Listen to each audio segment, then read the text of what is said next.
मेरे को जब पता चला, और सितंबर में, अगस्त और सितंबर में मैंने कागज देखे हैं, मंत्री जी ने, रेवेन्यू मिनिस्टर ने, फाइनेंस मिनिस्टर ने अधिकारियों के साथ मीटिंग्स ली, मिनट्स ऑफ मीटिंग है, मिनट्स ऑफ मीटिंग में कहा गया कि यह स्कीम बंद नहीं होनी चाहिए। लिखित में आदेश दिए गए कि स्कीम बंद, लेकिन एलजी तो सारे डरते हैं। एलजी तो किसी को भी जेल भेज सकता है, एलजी तो किसी को भी सस्पेंड कर सकता है, बड़ा पावरफुल आदमी है, किसी को भी कुछ भी कर दे, तो एलजी से सारे डरते हैं। जब मेरे को पता चला, मैं एलजी साहब से मिलने गया। मैंने कहा सर ये क्या हो रहा है, मैं सुन रहा हूँ कि आप सिविल डिफेंस वॉलंटियर्स को इनको हटाने की वो कर रहे हो। तो उन्होंने कहा कि अरविंद जी देखो, अब बसों के अंदर तो सीसीटीवी कैमरे भी लगे हुए हैं और ये पैनिक बटन भी है, क्या जरूरत है बस मार्शल्स की, हम 280 करोड़ रुपए इनके ऊपर खर्च कर रहे हैं। मैंने कहा सर मेरे लोग हैं दिल्ली के 2 करोड़ लोग, मैं 280 तो क्या 2080 भी करूंगा खर्च, मेरी मर्जी। मेरे को लोगों ने चुन के भेजा है, आपको तो चुन के नहीं भेजा, मेरे को लोगों ने चुन के भेजा है। मैं अपने लोगों की सुरक्षा के लिए 280 क्या 2800 करोड़ रुपए खर्च करूंगा। आप कौन होते हैं इसको रोकने वाले? आप तो नहीं रोक सकते।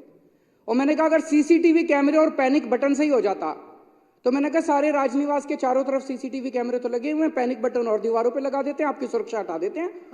क्या जरूरत है आपकी सुरक्षा की?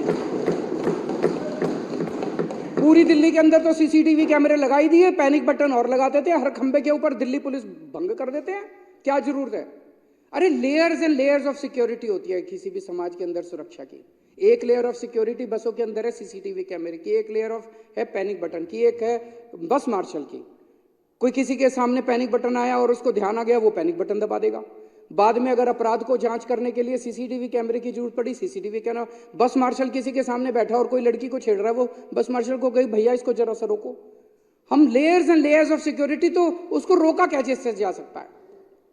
तो उन्होंने कहा ठीक है मैं नहीं रुकने दूंगा, और फिर उन्होंने फाइल के ऊपर आदेश कर दिया कि इनको हटा दिया जाए। जिस दिन ये अखबार के अंदर छपा था, मेरे को याद है जिस दिन उन्होंने आदेश किया था, 2 दिन पहले अखबार के अंदर छप गया था कि एलजी साहब रोकने वाले। मैंने फोन किया एलजी को, सवेरे सवेरे उठ के 8 बजे मैंने फोन किया, सर ये अखबारों में मैं क्या पढ़ रहा हूँ, आपने मेरे को प्रॉमिस किया था कि आप इनको नहीं हटाओगे, आप क्यों हटा रहे हो इनको?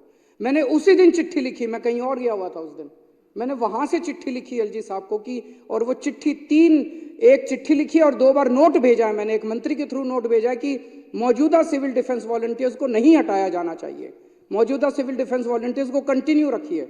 और जब तक वो कह रहे थे कि नहीं हम होमगार्ड करेंगे, मैंने कहा ठीक है जब तक होमगार्ड नहीं आते तब तक इनको रख लो, और होमगार्ड इन्हीं को नियुक्त कर दो। होमगार्ड आपको कानूनी पेंच ही तो फंसाने हैं। जो आज सिविल डिफेंस वॉलंटियर काम कर रहे हैं, इनको एक्सपीरियंस है, इनको अनुभव है, कई दिन से काम कर रहे हैं।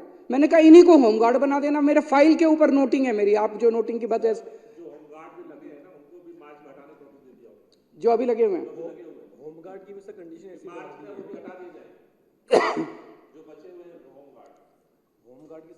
और अब खुद हटा के बीजेपी वाले उनके धरने में जाके टेस हुए अपने मगरमच्छ के आंसू बहा रहे हैं। शर्म आनी चाहिए आप लोग, थोड़ी सी शर्म बची है तुम लोगों के अंदर तो डूब मरो चुल्लू भर पानी के अंदर। तुम लोग इस तरह की गंदी राजनीति करते हो, खुद ही हटवाते हो और खुद ही उनके उसमें धरने में जाके तुम रोना रोते हो। अभी आपने कहा इनको नियमित किया जाना चाहिए, करने को तैयार हूं मैं, चलो मैं और तुम चलते अभी एलजी साहब के पास। अभी आपने कहा चलो मेरे साथ, अगर माइक के लाल हो तो चलो मेरे साथ, अभी एलजी साहब के पास चलो, मैं करने को तैयार हूं, मैं जहां साइन करोगे खाली कागज पे दस्तखत करने को तैयार हूं, एलजी से करा के लाओ। तुम्हारा एलजी है? झूठ बोलते हो। जिस फाइल पे दस्तखत करने इनकी बहाली के लिए मैं अभी तैयार हूं, फाइल पे साइन करने के लिए, इनको नियमित करने के लिए मैं अभी तैयार हूं साइन करने के लिए। नौटंकी मत करो, नौटंकी मत करो, नाटक मत करो, गंदी राजनीति मत करो।